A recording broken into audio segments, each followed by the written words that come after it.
Un chantier de reconstruction colossal à l'hôpital de Rouyn-Noranda et des élèves profitent enfin de l'agrandissement de leur école. Voici ce qui a retenu l'attention aujourd'hui.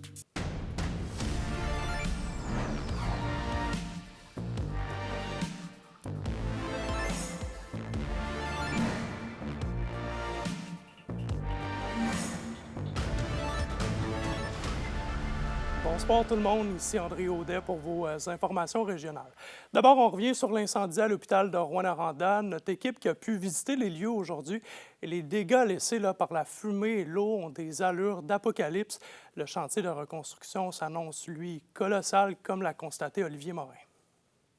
Des images saisissantes qui montrent l'ampleur de la situation. Voici l'état actuel de l'aile nord du deuxième étage de l'hôpital de Rouyn-Noranda. L'aile sud pourrait subir le même sort au cours des prochaines semaines. Le 2 sud, on a procédé à des ouvertures selon les demandes de nos assureurs et des experts en sinistre pour vraiment définir l'étendue de la démolition du 2 sud parce que probablement qu'elle va être démolie. Le CISAT confirme qu'une section d'un autre étage subira le même sort que l'aile 2 nord. Au niveau du 3e nord, on a aussi eu la confirmation qu'elle devra être démolie. C'est l'étage au-dessus du 2e nord qui a eu l'incendie.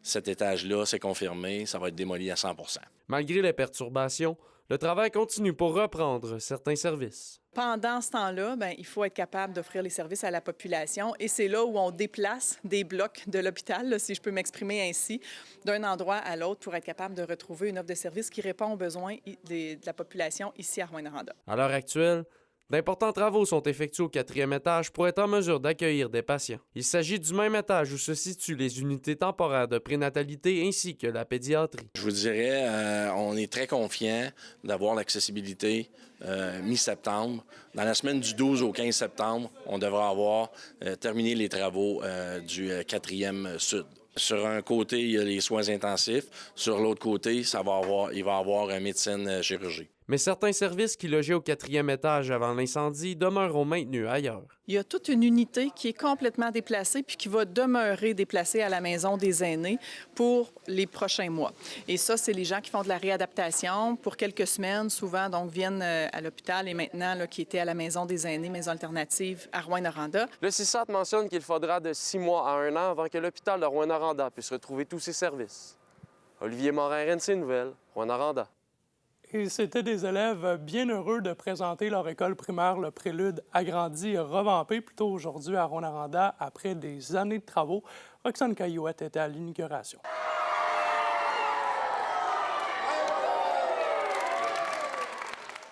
Les 348 élèves de l'école Le Prélude à Rouyn-Noranda peuvent maintenant profiter de l'agrandissement et des nouvelles installations. En fait, c'est d'avoir vraiment une école qui correspond à l'avenir des jeunes. C'est beau, c'est des matériaux qui sont indémodables. C'est un système aussi, un système où il y a la climatisation, des grandes fenêtres. Tout est neuf. Hein? Quand c'est neuf, c'est beau. Et le gymnase. Enfin, l'école est dotée d'un gymnase qu'il n'avait pas avant. Avant, c'était une salle commune où tout le monde passait, mais maintenant, c'est un vrai grand gymnase. Les travaux ne se limitent pas seulement au gymnase, mais également à un carrefour d'apprentissage, 2 classes spécialisées et 4 d'enseignement, ainsi que la cour arrière. Les nouvelles sections de l'école sont ventilées et climatisées. C'est quand même un projet de 21 millions, dont le gouvernement a participé à 20 millions. Donc, c'est un beau, gros projet.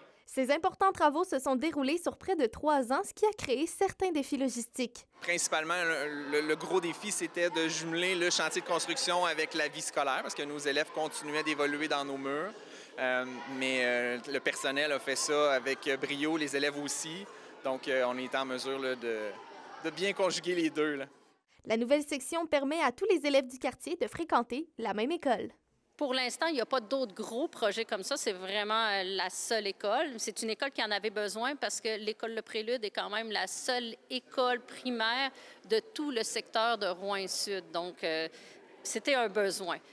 Pour l'instant, il n'y a pas d'autres gros projets, mais on a plein de petits projets, oui. Les élèves de l'école Le Prélude peuvent maintenant avoir accès à toutes les améliorations dans leur nouvelle école. Reste seulement qu'à attendre l'hiver pour avoir accès complète à la cour arrière. Roxane Caillouette, RNC Nouvelles, Rouyn-Noranda. Politique, maintenant, la mairesse de Longueuil était de passage aujourd'hui à Val-d'Or dans le cadre d'un dîner-causerie de la Chambre de commerce. Zachary, là, elle veut inciter les jeunes générations comme elle à se lancer et s'impliquer en politique. Oui, absolument. Et parmi les gens présents, oui, il y avait des gens qui s'intéressent, des jeunes plutôt qui s'intéressaient à la politique, mais également des gens de l'extérieur, du monde des affaires et des domaines variés. Et donc, celle qui a maintenant 33 ans discuté pendant plus d'1 heure avec les gens présents à la microbrasserie Le Prospecteur de ses expériences à l'Assemblée nationale, mais également de son parcours. Et tout ça à l'âge de 24 ans. Alors, celle qui a fait plutôt la plus jeune femme députée dans l'histoire de l'Assemblée nationale du Québec. Elle a aussi insisté sur l'importance des jeunes en politique qui sont souvent sous-représentés, mais dont les réalités qui comptent tout autant. Et, pardonnez-moi, selon elle, c'est la politique, c'est aussi les jeunes qui doivent être impliqués là-dedans. Voici donc ce qu'elle avait à dire. J'ai été élue pour la première fois lorsque j'avais 24 ans.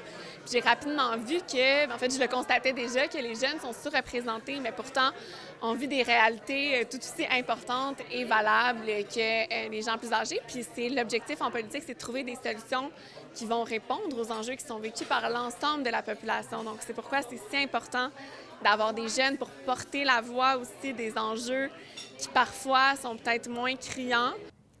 Et Zachary, la mairesse tenait aussi à rappeler là, que la politique municipale permet de changer concrètement là, notre quotidien. Oui, effectivement, André. Elle a mentionné un fait qui est assez important. Donc, 70 des services qu'on utilise tous les jours, donc je vous parle des routes, de l'eau, des loisirs et de la collecte des déchets, entre autres, et qui dépendent de nos municipalités. Donc, parmi le taux, pourtant plutôt le taux de participation aux élections municipales qui est en baisse depuis quelques années. Et Mme Fournier plutôt souhaite le voir remonter chez elle du côté de Longueuil, mais également ici en Abitibi-Témiscamingue. Et pour elle, s'intéresser aux enjeux locaux et voter permet donc de façonner l'avenir de notre communauté et permet de prendre en charge l'avenir de notre municipalité. On l'écoute. Le 70 des services qu'on consomme comme citoyenne, comme citoyen, sont des services municipaux. Donc, il y a vraiment des enjeux importants qui vont se déterminer dans les prochaines semaines. Malheureusement, on sait que le taux de participation aux élections municipales sont plus bas qu'aux autres paliers de gouvernement. Donc, moi, je dis, prenons en charge l'avenir de notre communauté. Intéressons-nous à ce qui se passe au municipal, puis surtout, allons voter en très grand nombre le 2 novembre prochain. Et Catherine Fournier lancera d'ailleurs dans quelques jours, plutôt le 10 septembre prochain, un 4e livre qui s'intitule « Apprivoiser la politique ». Et donc, ce livre parle de comprendre le fonctionnement des paliers gouvernementaux, les élections et les lois. Et c'est un livre qui est destiné principalement aux jeunes. On surveille sa sortie. Merci beaucoup, Zachary. Merci. Bonne soirée. Et au culturel à Val-d'Or, le Centre Vaux-Arts présente pour une 34e édition l'exposition Espace. Cette exposition qui rassemble plusieurs dizaines d'œuvres inédites dévoilant le talent et la créativité de 30 artistes de l'Abitibi-Témiscamingue. Le vernissage a lieu ce soir, 18h30, et vous pouvez visiter l'exposition jusqu'au 28 septembre. Au sport, les matchs pré-saison des équipes de la LHJMQ tirent à leur fin pour l'avant-dernière rencontre des Huskies hier face aux Wolves de Sudbury. La Meute s'est inclinée 3-4 en tir de barrage. Les joueurs Jérémy Jarret, Thomas Verdon et Vladislav Murzov ont marqué pour les Huskies.